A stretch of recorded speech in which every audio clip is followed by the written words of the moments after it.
आज के इस एनालिसिस में हम मौर्योत्तर काल के बारे में डिस्कस करेंगे।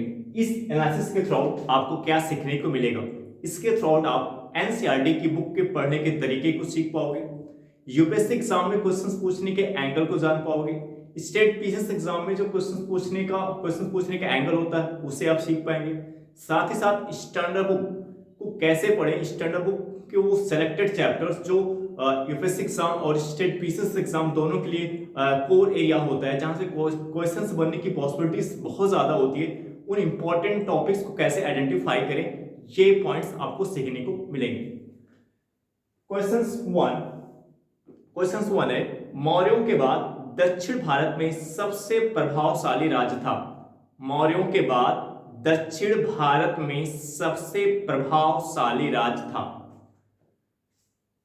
सातवाहन, पल्लव, चोल, चालुक्य। इस क्वेश्चंस का जो सही आंसर होगा सातवाहन। दक्षिण भारत में सबसे प्रभावशाली राज्य था। सातवाहन दक्षिण भारत में सबसे प्रभावशाली राज्य था। ये जो पॉइंट है, जो क्वेश्चंस में डाला गया कि दक्षिण भारत में सबसे प्रभावशाली राज्य था, ये फैक्ट एनसीईआरटी की बुक और एनसीईआरटी की बुक में ये लाइन लिखी गई है। ये जो क्वेश्चंस स्टेट पीसीएस एग्जाम में पूछा गया, ये जो लाइन है दक्षिण भारत में सबसे प्रभावशाली राज्य था, जिसका आंसर है सातवाहन, ये फैक्ट एनसीईआरटी की बुक में लिखा गया है और एनसीईआरटी की बुक में ये फैक्ट आपको देखने को मिल जाएगा जब आप एनसीईआरटी की बुक पढ़ेंगे। तो इससे क्लियर हो जा रहा है कि जो एनसीईआरटी के जो लाइंस होते हैं, एनसीईआरटी के जो फैक्ट होते हैं, जो कॉन्सेप्ट होते हैं, वो यूपीएससी एग्जाम हो या स्टेट पीसीएस का एग्जाम हो, दोनों के लिए इंपॉर्टेंट होता है। तो एक जो एनसीईआरटी की लाइंस होती है काफी ज्यादा इंपॉर्टेंट होती है। इससे पता चलता है कि एनसीईआरटी का जो हमारा पढ़ने का तरीका है वो बहुत ही सही होना चाहिए, स्मार्ट अप्रोच से हमें उसको पढ़ना चाहिए, ताकि हम उसकी डेप्थ को, उसकी गहराई को समझ पाए। ये लाइन जो है एनसीईआरटी से उठा करके, इस फैक्ट को एनसीईआरटी से उठा करके, इस पॉइंट को एनसीईआरटी से उठा करके क्वेश्चंस बनाए गए। तो इससे एनसीईआरटी के इंपॉर्टेंस का, एनसीईआरटी का क्या इंपॉर्टेंस होता है, क्या महत्व होता है, ये हमें पता चलता है इस क्वेश्चंस के एनालिसिस से।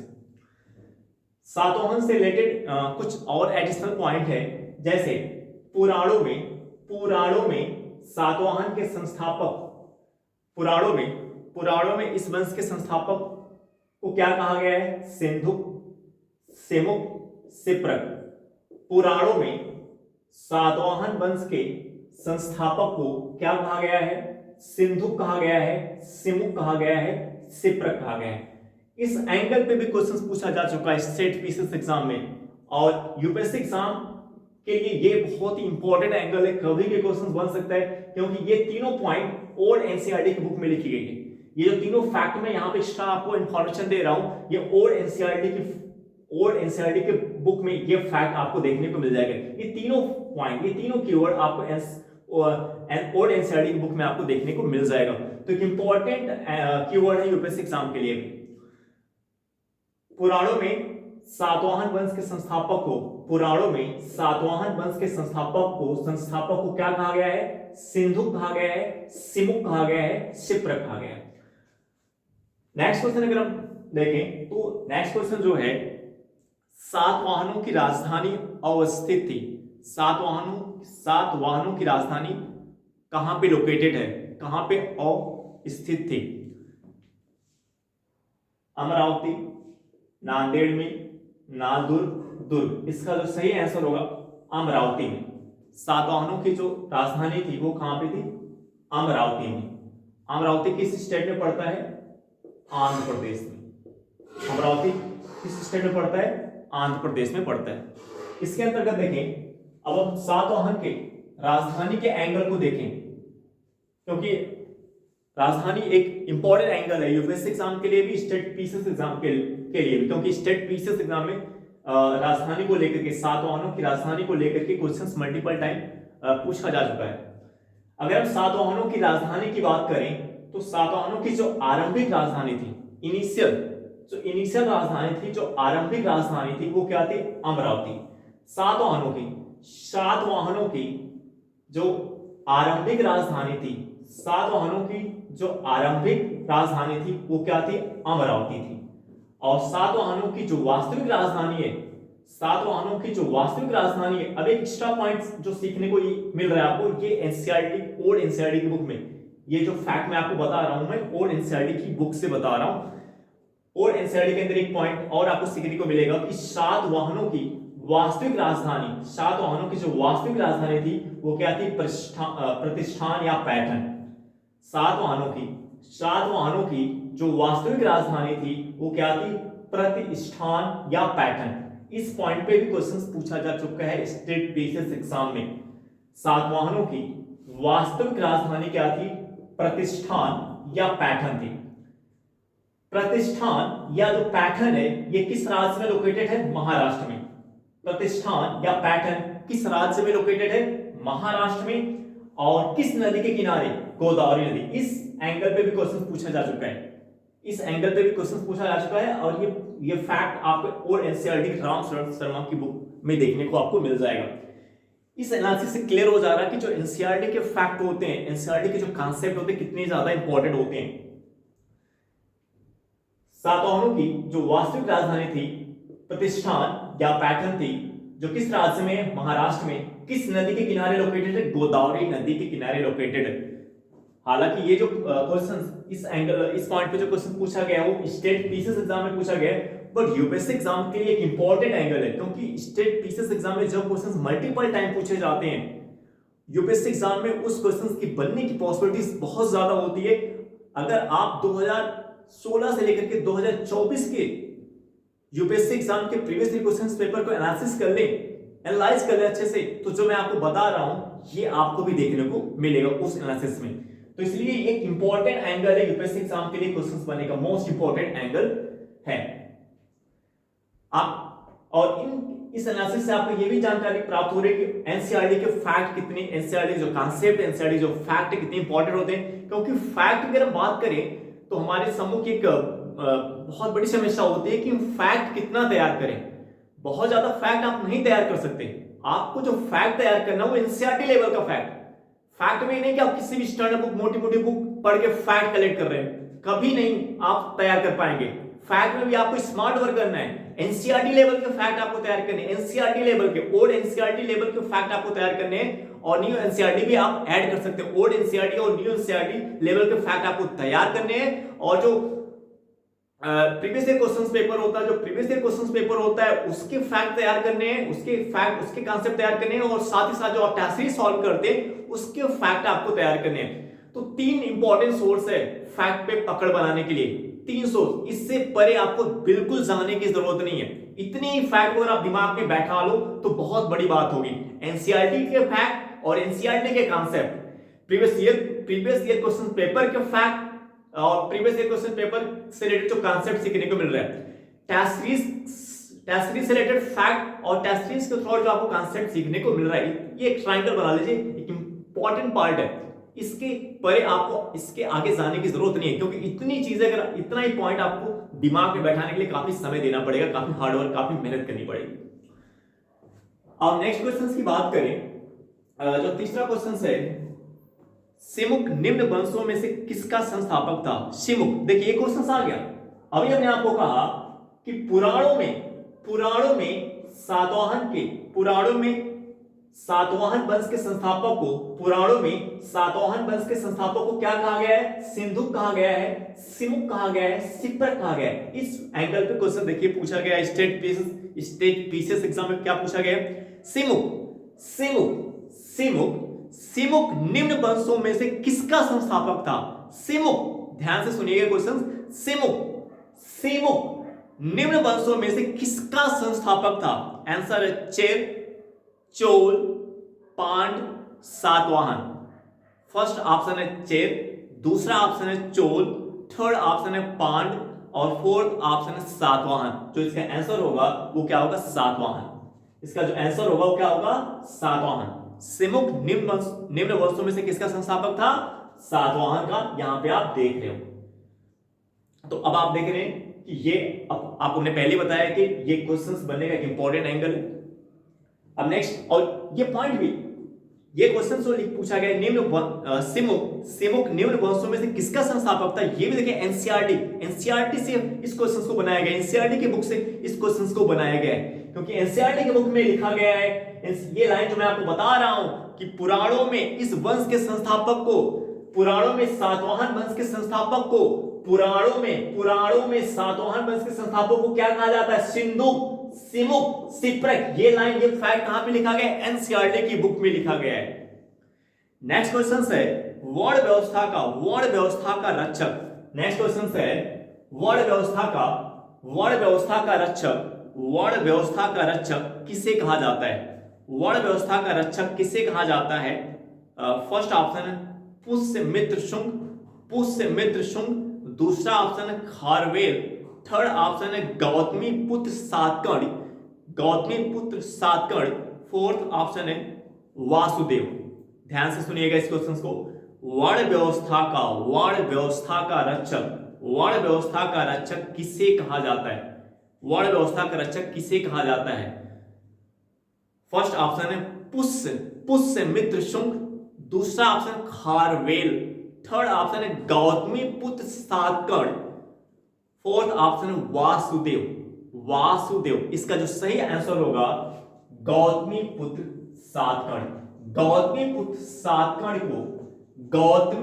सातकर्णी को वर्ण व्यवस्था का रक्षक कहा जाता है।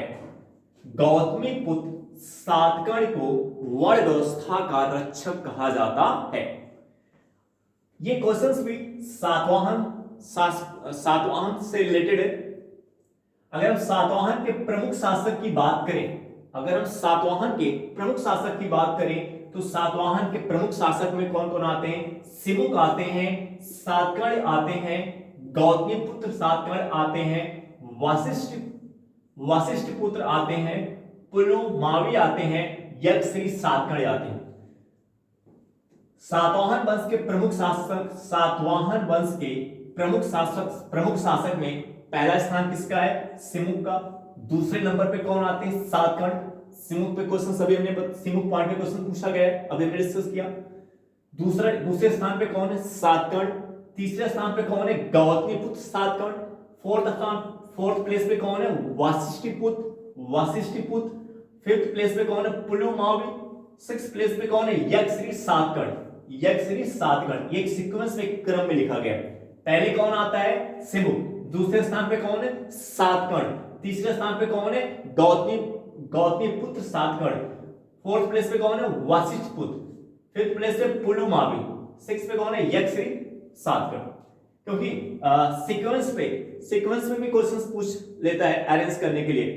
बढ़ते क्रम में व्यवस्थित करिए या घटते क्रम में व्यवस्थित करिए, इस एंगल से भी क्वेश्चन पूछा जाता है। तो ये जो सीक्वेंस है, इस सीक्वेंस को आप तैयार कर सकते हैं। तो इसका आंसर क्या होगा, वर्ण व्यवस्था का। इसका आंसर क्या होगा, वर्ण व्यवस्था का जो रक्षक है, वर्ण व्यवस्था के रक्षक को किसको कहा गया है, गौतमी पुत्र सातकर्णी को वर्ण व्यवस्था का रक्षक कहा जाता है। क्यों, ये फैक्ट भी एनसीईआरटी के बुक में लिखा गया है। ये फैक्ट भी और एनसीईआरटी के बुक में लिखा गया है कि वर्ण व्यवस्था का रक्षक गौतमी पुत्र सातकर्णी को कहा जाता है। आप देखिए ये फैक्ट, जितने भी क्वेश्चन मैं आपको यहाँ पे डिस्कस में कर रहा हूं, आप देख रहे हैं कि सभी के सभी फैक्ट जो क्वेश्चंस बनाए गए वो एनसीईआरटी के बुक से बनाए गए। इससे पता चल रहा है कि एनसीईआरटी की बुक कितना इंपॉर्टेंट होता है, एनसीईआरटी की बुक। वर्ण व्यवस्था का रक्षक गौतमी पुत्र सातकर्णी को कहा जाता है। क्यों कहा जाता है, इसके पीछे का क्या कारण है। गौतमी पुत्र सातकर्णी 4 वर्णों वाली व्यवस्था को फिर से स्थापित किया। सातवाहन शासकों में गौतमी पुत्र सातकर्णी ने 4 वर्णों वाली व्यवस्था को फिर से स्थापित किया। अब ये क्या है, 4 वर्णों वाली व्यवस्था को फिर से स्थापित करने का मतलब क्या है। 4 वर्णों वाली व्यवस्था को फिर से स्थापित करने का मतलब क्या है। देखिए, अगर हम वैदिक समाज की बात करें, यदि हम वैदिक समाज की बात करें, तो जो वैदिक समाज है, अगर हम वैदिक समाज की बात करें, तो जो वैदिक समाज था वो 4 वर्णों में विभाजित था। ब्राह्मण, क्षत्रिय, वैश्य और शूद्र। वैदिक समाज 4 वर्णों में विभाजित था। फर्स्ट में कौन आता है? ब्राह्मण, क्षत्रिय, वैश्य, शूद्र। और वैदिक समाज में जो वर्ण व्यवस्था थी वो काफी मजबूत थी। वैदिक समाज में वर्ण व्यवस्था काफी मजबूत थी। कैसे? क्योंकि वैदिक समाज में अगर आपका जन्म ब्राह्मण परिवार में हुआ है, अगर आपका जन्म ब्राह्मण परिवार में हुआ है तो आप वही व्यवसाय कर सकते हैं जो ब्राह्मण का व्यवसाय। ब्राह्मण वर्ण में अगर आपका जन्म हो रहा है तो जो ब्राह्मण से रिलेटेड एक्टिविटी है वही एक्टिविटी आप कर सकते हो, अदर एक्टिविटी आप नहीं कर सकते। अगर आपका जन्म ब्राह्मण परिवार में हुआ है तो आप क्षत्रिय वर्ण की एक्टिविटी या वैश्य वर्ण की एक्टिविटी या शूद्र वर्ण की जो एक्टिविटी है वो काम आप नहीं कर सकते। इसी प्रकार अगर आपका जन्म क्षत्रिय परिवार में हुआ है तो आप जो क्षत्रिय परिवार का क्षत्रिय वर्ण की जो एक्टिविटी है वही आप कर सकते हैं। अगर आपका जन्म वैश्य परिवार में हुआ है तो वैश्य वर्ण की जो एक्टिविटी है वही आप कर सकते हैं, दूसरी एक्टिविटी आप नहीं कर सकते। अगर आपका जन्म शूद्र वर्ण में हुआ है तो शूद्र वर्ण की जो एक्टिविटी है, जो कार्य है वही आप कर सकते हैं। अगर हम ब्राह्मण वर्ग का कार्य देखें तो ब्राह्मण वर्ग का कार्य क्या था? शिक्षा प्रदान करना, गाइड करना, शिक्षा प्रदान करना। क्षत्रिय वर्ण था ये किसको लीड करता था? युद्ध का नेतृत्व कौन करता था? क्षत्रिय वर्ण। और वैश्य जो तीसरे नंबर पे था इसका काम क्या था? प्रोडक्शन करना, उत्पादन करना। वैश्य जो थर्ड वर्ण में आता है इसका काम क्या था? प्रोडक्शन करना, उत्पादन। जैसे इसमें व्यापारी वर्ग हो गए, किसान हो गए। और जो शूद्र था, जो फोर्थ वर्ण था, इसका काम क्या था? ब्राह्मण और क्षत्रिय वर्ण की सेवा करना था। तो सभी का कार्य बटा हुआ था। ब्राह्मण का काम क्या है? ज्ञान शिक्षा देना, मार्ग दिखाना, गाइड करना। क्षत्रिय का काम क्या है? युद्ध का नेतृत्व करना। शूद्र का काम क्या है? उत्पादन करना, जैसे किसान हो गया, व्यापारी हो गया। और सॉरी वैश्य वर्ग का काम क्या है? वैश्य वर्ग का काम क्या है? वैश्य वर्ग का काम है उत्पादन करना, जैसे इसमें किसान हो गए और व्यापारी वर्ग हो गया। और शूद्र जो फोर्थ वर्ण था, जो चौथे नंबर पे था, इसका कार्य क्या था? ऊपर के 2 वर्णों ब्राह्मण और क्षत्रिय की सेवा करना। जो शूद्र वर्ण है इसका काम क्या है? ब्राह्मण और क्षत्रिय वर्ण की सेवा करना। ये जो व्यवस्था है वैदिक समाज में काफी मजबूत थी, लेकिन जब जैन धर्म आया, बौद्ध धर्म आया, जैन धर्म और बौद्ध धर्म के आने से जो जैन धर्म था और जो बौद्ध धर्म था, इसका जो उद्भव है वो ब्राह्मणों के प्रतिक्रिया स्वरूप हुआ था। जैन धर्म और बौद्ध धर्म के आने से वर्ण व्यवस्था कमजोर हुई। जैन धर्म और बौद्ध धर्म के आने से धीरे धीरे जो वर्ण व्यवस्था थी वो कमजोर होती गई। जैन धर्म और बौद्ध धर्म के आने से जो वर्ण व्यवस्था है वो धीरे धीरे कमजोर होती गई। यानी अब ब्राह्मण के लोग वैश्य का काम कर रहे हैं, क्षत्रिय का काम कर रहे हैं, और वैश्य लोग ब्राह्मण का काम कर सकते हैं। इस प्रकार की एक्टिविटी हमको देखने को मिलती है। अगर हम कह रहे हैं कि जैन धर्म और बौद्ध धर्म के आने से वर्ण व्यवस्था कमजोर होने लगी, धीरे धीरे कमजोर होने लगी। कमजोर होने का मतलब क्या हुआ कि अब जो ब्राह्मण वर्ण में जन्म ले रहा है, जरूरी नहीं कि वो ब्राह्मण का ही कार्य करे, वो वैश्य का भी कार्य कर सकता है, उत्पादन का काम भी कर सकता है, प्रोडक्शन भी कर सकता है, वो किसान का भी काम कर सकता है, प्रोडक्शन उत्पादन गतिविधियों में भाग ले सकता है, पार्टिसिपेट कर सकता है। तो इस प्रकार की एक्टिविटी हमें देखने को मिलती है। धीरे धीरे ये वर्ण व्यवस्था जो है कमजोर होती गई। तो और ये मौर्य साम्राज्य में भी कमजोर होती गई, क्योंकि कुछ शासकों ने बौद्ध धर्म को प्रोडक्शन दिया, संरक्षण दिया। जैसे सम्राट अशोक ने बौद्ध धर्म को संरक्षण दिया, और मरणोत्तर काल में अगर हम देखें कनिष्क ने भी बौद्ध धर्म को संरक्षण दिया। तो इस प्रकार से वर्ण व्यवस्था कमजोर होती गई, और इस वर्ण व्यवस्था को फिर किसने मजबूती प्रदान की? गौतमीपुत्र सातकर्णी ने। इस वर्ण व्यवस्था को फिर किसने मजबूत किया? गौतमीपुत्र सातकर्णी ने। इसी कारण से 4 वर्णों वाली व्यवस्था को फिर से स्थापित करना। फिर से स्थापित करने का मतलब क्या हुआ कि चार वर्ण वाली व्यवस्था को मजबूत करना है। यानी फिर वही जो वैदिक समाज में था कि अगर आप ब्राह्मण परिवार में तो ब्राह्मण का ही काम कर सकते हैं, ब्राह्मण वर्ण में तो ब्राह्मण का काम कार्य कर सकते हैं, क्षत्रिय वर्ण में तो क्षत्रिय वर्ण का कार्य कर सकते हैं, वैश्य में है तो वैश्य वर्ण का काम कर सकते हैं, शूद्र में है तो शूद्र का काम कर सकते हैं। यानी इसने फिर इसको मजबूती प्रदान की। और दूसरा काम इसका क्या था, वर्णों और जातियों के सम्मिश्रण को रोकना। वर्णों और जातियों के सम्मिश्रण को रोकना। गौतमी पुत्र सातकर्णी ने वर्णों और जातियों के सम्मिश्रण को रोकना। ये क्या था, ये कैसी समस्या थी, ये कैसी समस्या थी? अगर आप देखें मौर्य साम्राज्य के पतन के बाद, मौर्य साम्राज्य के पतन के बाद मध्य एशिया से कई राजवंश आए। मौर्य साम्राज्य के पतन के बाद मध्य एशिया से भारत में कई राजवंश आए। इसमें से एक राजवंश शक, इसमें से एक राजवंश क्या था, शक, जिसने कहां पे शासन किया, जिसका क्षेत्र कहां पे था, अफगानिस्तान, पाकिस्तान, मथुरा, पश्चिम भारत, ऊपरी दक्कन। मौर्य साम्राज्य के पतन के बाद भारत में, उत्तर भारत में कई राजवंशों का आगमन हुआ। ये राजवंश कहां से आए थे, मध्य एशिया के कई राजवंश उत्तर पश्चिम भारत में आए। मौर्य साम्राज्य के पतन के बाद मध्य एशिया के कई राजवंश उत्तर पश्चिम भारत में आए और इन राजवंशों में से शक एक थे, जिनका क्षेत्र क्या था, अफगानिस्तान, पाकिस्तान, मथुरा, पश्चिम भारत, ऊपरी दक्कन। अब इन शकों, क्योंकि ये जो शक भारत में आ रहे योद्धा के रूप में आ रहे, ये जो शक भारत में आ रहे ये योद्धा के रूप में आ रहे, ये जो शक भारत में आ रहे ये योद्धा के रूप में आ रहे। और समस्या क्या आने लगी, क्या से क्षत्रिय रूप में शकों का समावेश। शक जो विदेशी थे, जो शक विदेशी थे, इनको किसमें, इनका समावेश किसमें किया गया, क्षत्रिय रूप में शकों का समावेश। यानी शक जो विदेशी थे इनको क्या बनाया जा रहा है, क्षत्रिय बनाया जा रहा है। क्यों बनाया जा रहा है, क्योंकि जो ये क्योंकि ये भारत में किसके रूप में आ रहे, योद्धा के रूप में आ रहे। और क्षत्रिय वर्ण का काम क्या होता है, युद्ध का नेतृत्व करना। युद्ध का नेतृत्व करना कार्य किसका होता है, किसकी एक्टिविटी होती है, युद्ध का नेतृत्व करना क्षत्रिय का होता है। और शक मध्य एशिया से भारत में आ रहे, योद्धा के रूप में आ रहे, इसलिए इनका समावेश किसमें किया गया, क्षत्रिय। तो यहां पे एक समस्या देखने को मिल रही है। यहां पे आप इससे क्या, इस फैक्ट से क्या पता चल रहा है, वर्ण व्यवस्था कमजोर हो रही है कि वर्ण व्यवस्था मजबूत हो रही है? वर्ण व्यवस्था कमजोर हो रही है, क्योंकि आपको पता है कि वैदिक समाज में क्या था कि अगर आप ब्राह्मण वर्ण में तो ब्राह्मण में रहेंगे, क्षत्रिय तो क्षत्रिय में रहेंगे, वैश्य तो वैश्य में रहेंगे, शूद्र तो शूद्र ही रहेंगे। लेकिन यहाँ पे क्या हो रहा है, विदेशी शब्द जो विदेश से आ रहे हैं, जो बाहर से आ रहे हैं, इनको किसके रूप में समावेश किया जा रहा है, क्षत्रिय के रूप में समावेश किया जा रहा है। ये प्रॉब्लम, ये समस्याएं देखने को मिल रही है।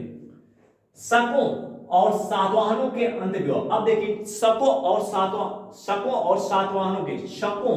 सातवाहनों के अंतर्विवाह, यानी इनके बीच वैवाहिक संबंध भी स्थापित होने लगे। शकों और सातवाहनों के बीच वैवाहिक संबंध भी स्थापित होने लगे। तो एक प्रॉब्लम ये भी क्रिएट हो रही थी। तीसरा प्रॉब्लम क्या था, कबीलों का ब्राह्मणीकरण। कबीलों का ब्राह्मणीकरण का मतलब क्या हुआ, कबीले के लोगों को यानी जनजाति लोगों को ब्राह्मण बनाया जाना। जनजाति लोगों को क्या बनाया जाना, ब्राह्मण बनाया जाना। कबीलों का ब्राह्मणीकरण का मतलब क्या हुआ, कबीलों का ब्राह्मणीकरण का मतलब क्या हुआ कि ब्राह्मण जो कबीले के लोग हैं, जो जनजातीय लोग हैं, उनको क्या बनाया जा रहा है, ब्राह्मण बनाया जा रहा है। तो ये समस्याएं देखने को मिल रही है। इन समस्याओं का समाधान कौन दे रहा, गौतमीपुत्र सातकर्णी। इन समस्याओं को कौन रोक रहा है, गौतमीपुत्र सातकर्णी। तो इस प्रकार की समस्याएं जो सातवाहन राजवंश में देखने को मिलती है, इसका समाधान कौन कर रहा है, गौतमीपुत्र सातकर्णी कर रहा है। इसी कारण से इसको क्या कहा जाता है, वर्ण व्यवस्था का रक्षक कहा जाता है, क्योंकि ये वर्ण व्यवस्था को मजबूती प्रदान करता है। इसी कारण से यहाँ पे कहा गया चार वर्णों वाली व्यवस्था को फिर से स्थापित करना। चार वर्णों वाली व्यवस्था को फिर से स्थापित करना, वर्णों और जातियों के सम्मिश्रण को रोकना, वर्णों और जातियों के सम्मिश्रण को रोकना, जो यहाँ पे आपको देखने को मिल रहा है कि शकों का विदेशी लोगों, जो शक विदेशी के रूप में भारत आ रहे हैं, इनका समावेश किसके रूप में किया जा रहा है, क्षत्रिय के रूप में। शकों और सातवाहनों के बीच वैवाहिक संबंध देखने को मिल रहा है। कबीले जो जनजाति होते हैं, इनको क्या बनाया जा रहा है, ब्राह्मण बनाया जा रहा है। जबकि कबीले जो जनजाति लोग हैं, कबीले जो जनजाति लोग हैं, ये ब्राह्मण, अगर हम देखें वैदिक समाज के अनुसार देखें, जो ब्राह्मण वर्ग है, इसमें ये कबीले के लोग, जनजाति लोग नहीं आते, लेकिन इन कबीले, इन जनजाति लोगों को क्या बनाया जा रहा है, ब्राह्मण बनाया जा रहा है। तो ये समस्याएं सातवाहन राजवंश में देखने को मिलती है। इन समस्याओं का समाधान किसके द्वारा किया जाता है, गौतमीपुत्र सातकर्णी के द्वारा किया जाता है, इसलिए गौतमीपुत्र सातकर्णी को वर्ण व्यवस्था का रक्षक कहा जाता है। तो ये पॉइंट क्लियर हो गया। अब देखिए यहां से आप अगर देखें जितने भी क्वेश्चंस हमने यहाँ पे डिस्कस किए हैं वो सातवाहन राजवंश से संबंधित है। तो सातवाहन राजवंश में अगर आप देखें सिमुक पॉइंट पे, गौतमीपुत्र सातकर्णी पे, इस दो पॉइंट पे क्वेश्चंस पूछा जा चुका है। तो इस प्रकार ये जो सातकर्णी है, वशिष्ठ पुत्र है, पुलुमयी है, यक्षरी सातकर्णी है, इस पॉइंट पे क्वेश्चन बनने की पॉसिबिलिटीज है। अब इससे आप इस एनालिसिस से आप क्या सीखेंगे, अब आपको देखिए जिस प्रकार से सिमुक को लेकर के और इस पॉइंट को लेकर क्वेश्चन बनाया गया, उसी प्रकार सातकर्णी को लेकर के, वशिष्ठ पुत्र को लेकर के, पुलुमावी को लेकर के, यक्षरी सातकर्णी को लेकर क्वेश्चन बनाया जा सकता है। अब आपका पढ़ने का एंगल क्या होगा, अब जब आप एनसीईआरटी की बुक पढ़ रहे हैं या टेस्ट सीरीज सॉल्व कर रहे, तो आपका काम क्या है कि अगर आपको सातकर्णी इनके बारे में कोई एक्स्ट्रा इंफॉर्मेशन आपको मिल रही है, तो आपको क्या करना है, उसको ऐड कर लेना है। हो सकता है उस इंफॉर्मेशन को आधार बना करके क्वेश्चन पूछा जा सकता है। तो ये पढ़ने का अप्रोच होता है, ये पढ़ने का एंगल होता है। और इसमें अभी भी मल्टीपल एंड, इसको इसी पॉइंट से, जिस पॉइंट पे क्वेश्चन पूछेगा इस पॉइंट पे, इसको भी मल्टीपल एंगल से क्वेश्चन किया जा सकता है। जैसे इसको बढ़ते क्रम, इन शासकों का नाम दे दिया जाएगा और आपसे पूछा जाएगा इनको बढ़ते क्रम में लिखिए, घटते क्रम में लिखिए, एक एंगल एक भी हो जाएगा। और यहाँ पे जितने भी क्वेश्चन हमने आपके सम्मुख रखे हैं, आपने देखा कि सभी के सभी फैक्ट जो ओल्ड एनसीईआरटी की बुक, जो रामशरण शर्मा की बुक है ओल्ड एनसीईआरटी है, उसकी फैक्ट से, उस बुक से क्वेश्चंस बनाए गए हैं। तो ओल्ड एनसीईआरटी की बुक, रामशरण शर्मा की बुक हिस्ट्री के लिए कितनी ज्यादा इंपॉर्टेंट है, ये इस एनालिसिस से क्लियर हो जा रहा है। आई होप दैट ये वीडियो आपको समझ में आया होगा। अब हम आपसे नेक्स्ट वीडियो मिलेंगे। Okay, bye.